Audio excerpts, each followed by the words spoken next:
Hi mga ka-farmers! Ayan, hi mga ka-farmers! Magtagalog muna tayo kasi nag-request ang ating mga ka-farmers na nasa Luzon na magtagalog tayo mga ka-love. So yan mga ka-farmers, may nagtanong kung natamaan ba daw ng isimborer ang ating palay. By the way, RC216 tayo mga ka-loves.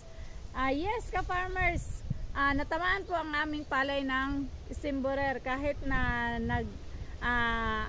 ginamitan na namin para isimborer. Kasi nga mga kalabs, hindi 100% talaga na maano talaga yung mga isimborer. Kasi nga ngayon iba talaga ang atake ng isimborer. Parang hanggang 4 size scale sila mga kalabs. So yan mga kalabs, iba talaga pag na-train sila mga kalabs at ginamitan namin yon ng super strong mga kalabs. Iba talaga si super strong kasi nga hindi masyadong natamaan ang ating palay. So sa gustong gumamit ng super strong mga kalabs, product yan ni Aiva o Aiva mga kalabs, at ang ganda niya kasi nga ang super strong mga kalabs, lahat ng mga insekto na sumisira ng butil ng ating palay ay tipok talaga mga kalabs. So sa super strong na tayo ni Aiva mga kalabs. Happy farming, love love.